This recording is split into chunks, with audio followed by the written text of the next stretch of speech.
Hello all and welcome to Sky Factory 2.5 episode 8. This is Mordenkaim and we have everything we need ready to start automating metals coming into the system. So there's a few items we need to go over before we start that. A couple basic recipes.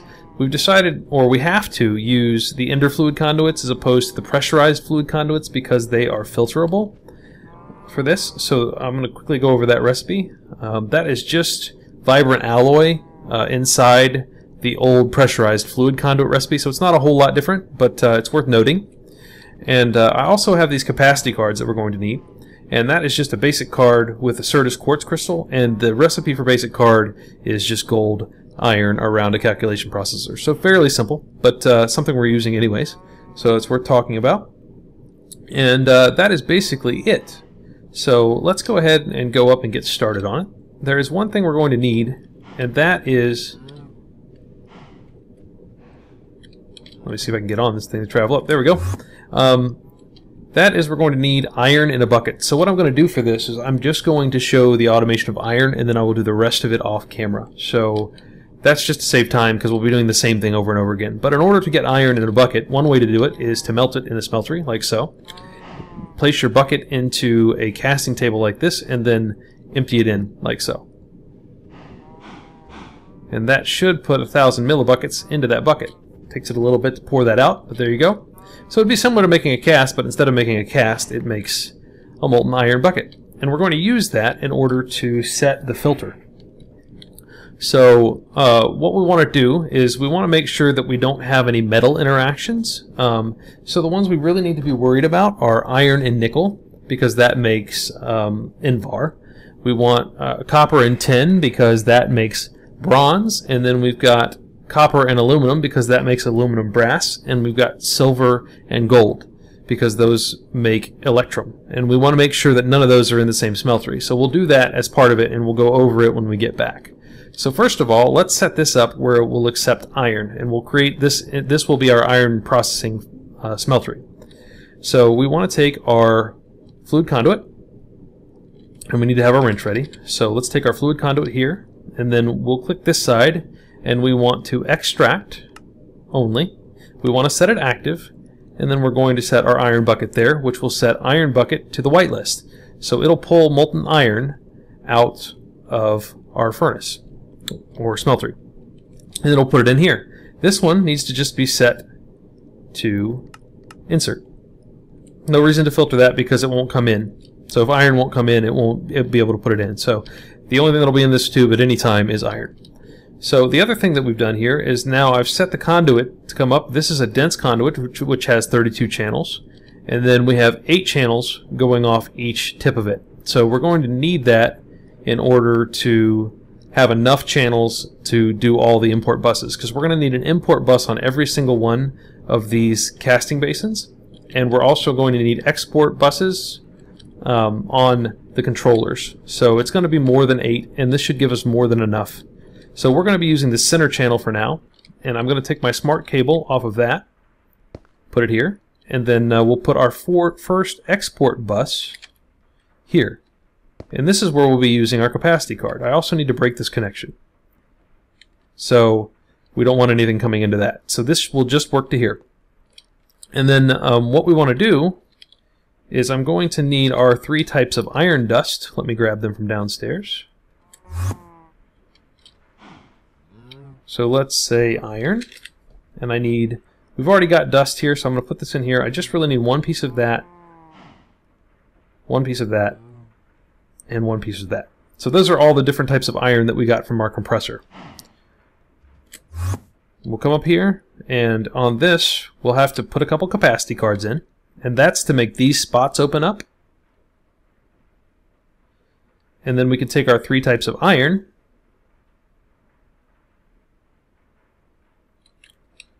and put them in there. So as you can see, it's starting to export those. That will fill the smeltery up, and the iron that's generated will come in here. And in order to accept it, we're going to need an import bus off of the casting basin. So let's go down and place that.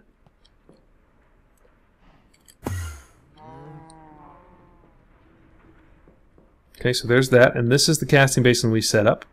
So let's set an import bus on here, and we'll set our smart cable. May have to jump to place it. I got to shift while I do it. There we go, and we want to break these connections because we don't want it importing there. These channels we want to be used as we go around. So we're going to have to put another, so this is connected, this shows that it's online. We're going to have to put another export bus here. So I can probably place it from down here. Oops, I hit the wrong spot. And that's so we'll just have enough. There we go. And then we'll go ahead and put another import bus here because we're going to need it. And one more thing we're going to need is we're going to need fluid export buses on this seared tank. So we're going to come in here, put our stuff like that, and this one will be hosting that. And I also don't have a fluid import or fluid export bus ready. So let's get a fluid export bus. Should have everything I need for that. So there's our fluid export bus. And we're going to need to get a lava bucket in order to set it. So let's go ahead and set it here. And don't know if I can edit that. There we go. So I'm going to have to set that to lava. So let's go ahead and get a bucket. Got some extra ones around here. And grab our lava bucket. And we'll go ahead and grab this fluid export bus. Oops, I didn't mean to do that. I've got to get a wrench in my inventory. Really, I just want to be able... There we go. Set that to lava. So what that's going to do is that's going to keep our tank full. So that's going to export all that, and then we're going to need to put our import buses along here. Same thing around here, and we can run the rest of those off camera. So, got a little rain coming in, it's going to cause some lag. But we'll go up and check out our setup. So this is now being generated. It's putting iron into here. It's getting turned into an iron block. And as that's going through, it's generating it and pulling it back into the system. So what we should be seeing down below is these are being cooked, and as they're cooked, this is being generated and being thrown into here, being created, and getting sucked back into the system. And we're going to do the same thing off camera now and get the rest of them set up. Another point is this tank is staying full, and we're going to just have to set this same thing up basically for every metal we want to put in here. And since there's going to be 4 or 5 in each one, we need 2 export buses because there's going to be 3 slots used for each type of metal. So I'm going to take this off camera and work on that, and we will be back in a bit. Alright, we're back, and we have got most of our smelteries done here. Actually, they are complete. And just take a quick look here, and you can see that we're filtering gold, copper, nickel. And if you look underneath, we've got lead. And then on this side, we've got iron, tin, and aluminum. And underneath, we've got platinum and silver. So it's working pretty well, and as it comes in, as they complete, you can kind of see them go into these tanks, and that is just to give me like a visual indication. Plus it speeds things up a little bit because it has somewhere to go other than into the barrel, so it'll sit up here and kind of wait so the next metal can kind of cycle down in without it holding up the smeltery, because it can only take the bottom metal into one of the pipes. So this is a pretty good setup. It's been working pretty well, and I've given it a chance to catch up. So if you look at the ME system, and you type block, which of course in Minecraft can be a lot of things, but you can see tons of metal in there, and there are a lot of them. And if you type in ore now, they very briefly have ores in the system, and they disappear out to be processed. So it's pretty nice. So the next thing we're going to do is we're going to work on auto crafting. And I'm kind of set up for that over here. I'm going to make a crafting CPU, and I'm going to make some molecular assemblers, I think that's what they're called. So let's start with the crafting. Let's see if we can find it. Here it is, the crafting unit. We're going to make 6 of these for now if we can do it. It doesn't like that. What's missing from the middle? Oh, I need some gold logic processors. Now that should be pretty easy to make now. So logic, processors, and we'll go here. 29, that's plenty. It's going pretty fast, but we're going to make this go even faster where it's automatic. Get one more of those. There we go. And now crafting. And 2, 3, 4, 5, 6. And we're going to turn one of these into a 64K crafting storage, which I've already got the 64K thing built because that takes forever to get through. And once we get auto crafting set up, we'll have that automatically configured. And the rest of them, I think we can just make crafting units and it will be fine. We'll at least get basic functionality working. So let's go put this against the back wall. And it hooks in. I'll get a monitor on it eventually, but that makes, there we go. Crafting storage is up. That gives us a crafting CPU. We might have to put something in there to make that work, but I think that will work as is. And let's make a molecular assembler. So what we need to do is make a couple ME interfaces. Oops. Interface. I gotta click. I don't know why. The T is like a sort button, so that messes it up. 1, 2, 3, 4, 5, 6. And then we're going to make molecular assemblers. Yep. I don't really know how many of those we're going to need. So let's make, what am I missing from that? Oh, crafting tables. So let's make some crafting tables.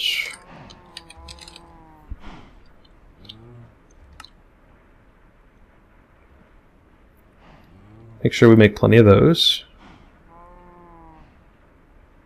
And molecular assemblers. I'll show you how this is going to work.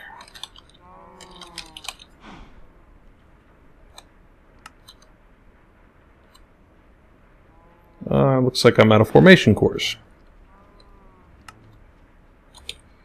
And I need more gold, but I've got that here.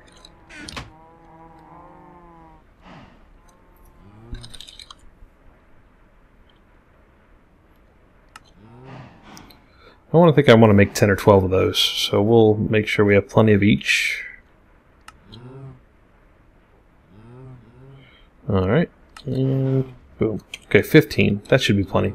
So what we're going to do is on the bottom here, we're going to set a ME interface.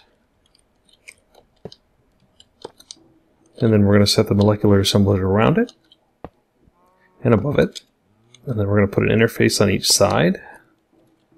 Like so. And we'll put one up top too, if I can jump and add it. And then we're going to put our assemblers around here. This will be a pretty good basic setup for auto crafting. And what these do is they allow us to craft within the ME system. We actually need a few more to finish it off, but that should work for now. And another thing we're going to need is a pattern and an interface terminal.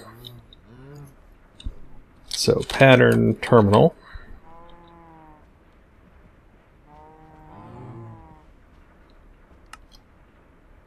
Looks like I'm out of formation cores again.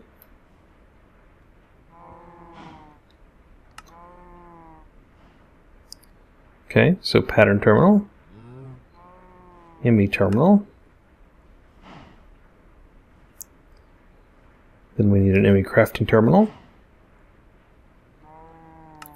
And a pattern. Oh wait. Are we running out of the diamond things too? Okay, we'll make a couple of those. And silicon, we also need that. We've been making a lot of these things, so that's probably why. So let's get skystone dust. Throw it in here. Should be done in just a second. We'll wait for 6, just so we have enough.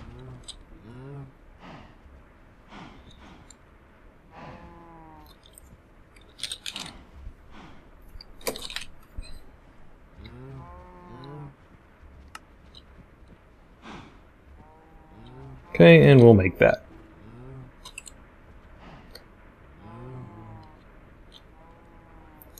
Cook those up.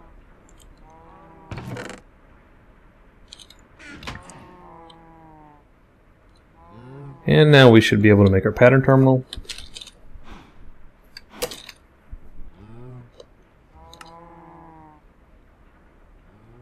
Pattern terminal. And we'll make our interface terminal. We're going to need both of these.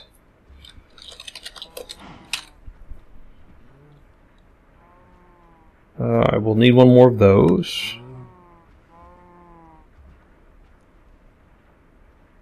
I think I might already have that. And there's the interface terminal. Okay, so let's go ahead and put our pattern terminal here.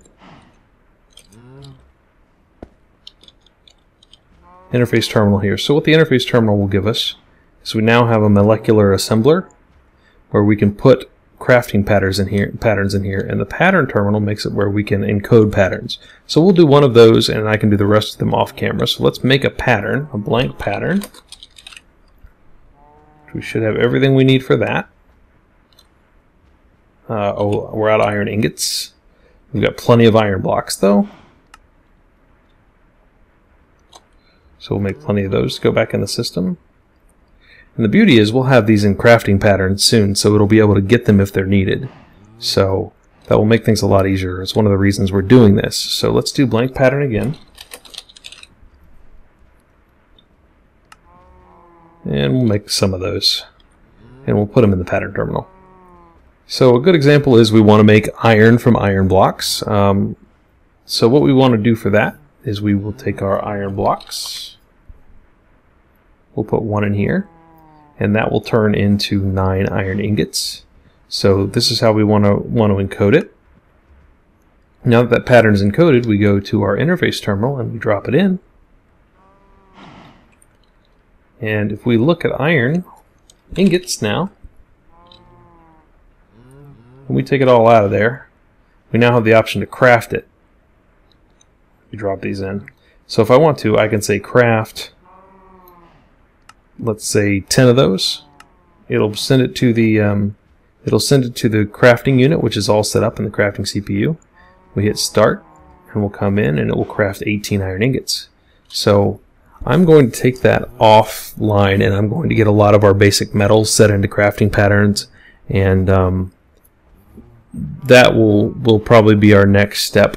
Actually, one more thing to do before that is I do want to set up our redstone furnace, so we can also do furnace patterns, so we can get the stuff like silicon automatically, and I'll show you that real fast as well. So let's look the interface. Let's get one more interface.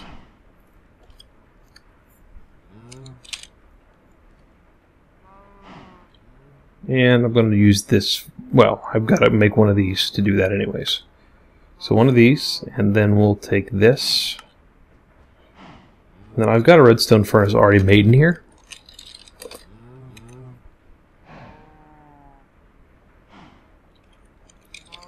So what we'll need to do is I need a conduit area that's got some power to it. And I also need ME available. So there's ME here. For now, we'll just set it here. Okay, and then what we'll do is we'll configure our sides.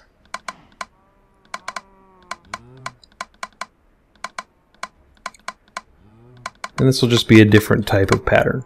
So on the left side, we'll put our output. And on the top, we'll put our input. And on the top, we'll drop our interface. And on the left side, we need an ME import bus. See if we have one of those made. We do.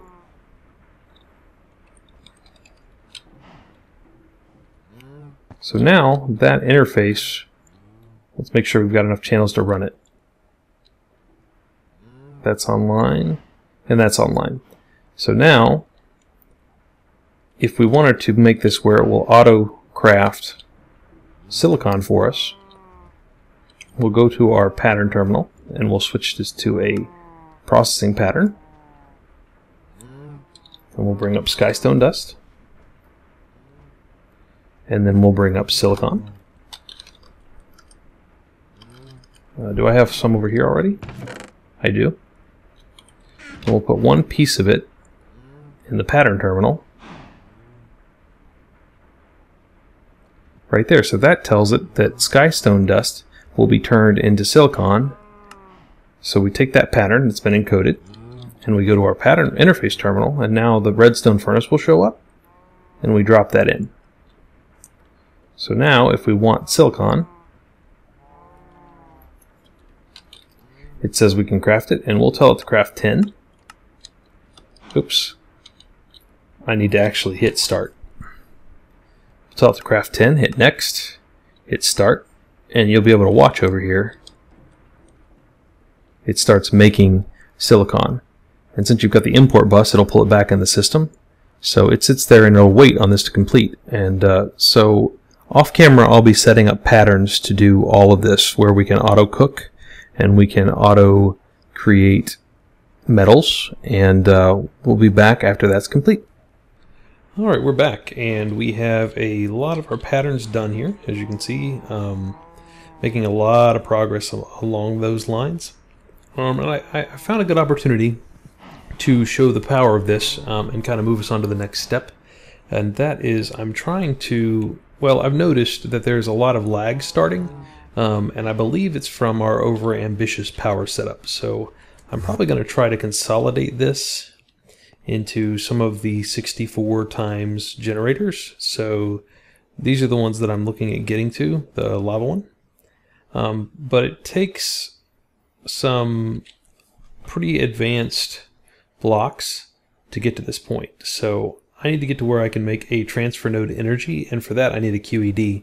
And to kind of show off the capabilities of our AE system now that it's up and running, I've put the patterns in. So if you look, I've created all the patterns for everything that's required for the QED. So if I go into the crafting table and type in QED, just to take a look at the recipe, it takes quite a bit of stuff that we've never made before. Ender-infused obsidian, it's not that hard to make, but you do need ender pearls for it. And this diamond-etched computational matrix, or whatever it's called, yes, takes some of that, and burnt quartz, which we also have never made before. Is just a block of quartz, which is nether quartz, burnt in a furnace. Well, I've got all that set up inside of here. So if I want to make a QED, all I have to do is say craft 1, and it will tell you everything you need, and it will tell you the path to get there, and then all I have to do is hit start. And I've got some of these already made from setting the patterns up. But just click start, and then we'll monitor the craft job. Well, it's already done. It's that fast. So we now have what we need for that. And that makes it where it's much easier than trying to craft all that individually. Now, this is not a great example because we'll probably only craft one of these, but for something like these generators, where I'm going to be have to craft 64 of the smaller ones and then craft them into bigger blocks, it's very, very handy. So I've already got the generator in here, and same thing, you could look at that and say this is what we need to build it. I will go ahead and do that with the next 2 levels, and I'm going to get that set up to where we can replace some of that down in the power room so we don't have as much lag. I'm going to set this here for now. I think there's power under it. Maybe we don't even need power. I've never used that before. We'll play with it a little bit. But another couple things I wanted to look at before we get into the power project is we want one thing that is called a power monitor. It's a Ender IO item. And we're going to need some stuff that we have and some that we haven't seen before. I actually got one of these from a loot bag, which is where I got that from. But that has been lost since. And then I also need to make some energy conduit, which is just conductive iron, which I tend to have. I already have conductive iron as a pattern. So let's go ahead and make 3 of those. I'd like 2 more. And we can watch that go into here. So it does it for me, which is very nice. And then we'll make that energy conduit, which should already be here. So it's the lowest version. And we also need to look up the probe. Oh, I already have one in here. Perfect. So let's go ahead and make that power monitor. I think I have enough electrical steel for that too. Oh, we need a machine chassis, which means we need some iron bars, which are not quite in the system yet. We'll get there. So iron bars. I should have what I need for that, and then we'll make our power monitor.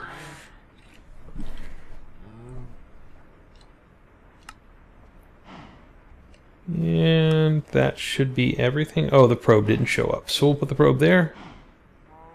Wonder why that's not working. Well, we can get that offline because this is going to take a little while to get set up. I don't think I have. Well, maybe I do. Let's just see real quick if it'll let me create one of those. It will. I'm trying to figure out what the difference is. If there's a difference in the damage value, that's weird. Anyway, so there's the power monitor. We're going to need that, and we're also going to need to do a capacitor bank. I'll take a look at the recipe on that. It may be something we do when we get back.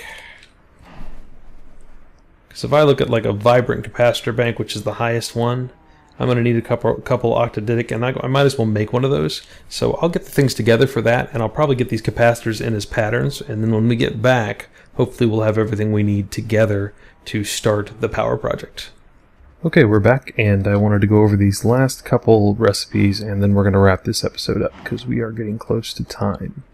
So, I have everything I need to make the Time 64 generators, and this is how I went with my setup with the QED. It turns out that you need these ender flux crystals for power, so I created those off camera. They're fairly easy recipes. Let's look them up real quick. Not too bad, just the ender infused obsidian we were talking about in a little upside down T, and I have ender on top, so nothing we haven't seen before when we made the QED. So those have got to be placed around it in order to power it, and I've got the last recipe ready to go in here. I've just got to put bedrockium in the middle of it, which I've actually got the pattern in for, and I created one because it takes some time, because it takes a lot of cobble. So let's grab it real quick. It also makes you move slow when you have it in your inventory. But we're going to drop that in the middle and we'll see how they craft. Put it there, and then it'll start crafting. So that'll take a little while to complete, and then once that's done we'll have what we need to create the last generator. We're going to go down here real quick and take a quick look around and talk a little bit about our plants. So what I'm going to do is I'm going to take all of these out, and I'm going to place the capacitor bank in here to measure the power, which actually I can do now. I've got one of those ready to go, and I've got it in here as well, so all I have to do is come in here now. I've got all the capacitors added, and I've got one in my inventory, and I'm going to create a second one. So we're going to say next, and as you can see it gets everything together. It's very handy that you don't have to do all this manually anymore, and just hit start. And then we check the status, and as it goes you can see it crafting. This should be done by now. Looks like it's done. So we're going to get the hyper transfer node. That's the center. And then we're going to bring the generators in, which I already have done. Just do that in a square around it, and there we go. We have 2 of these. Actually, one of these is just enough to run this base. I think I played around with it a little bit on a copy of the world. So 2 of these should be more than enough. And next episode we'll get into setting those up. So let me go down again one more time and we'll finish discussing. I think I'm going to leave the piping in place for now and see where we stand on lag after that, because it's going to be hard to match the speed of the Ender IO pipes. And we're just going to take all of this out, and at the beginning of next episode, we'll go ahead and get this set up. So for now, I'm going to sign off on this episode. Thank you for watching, and we'll see you next time.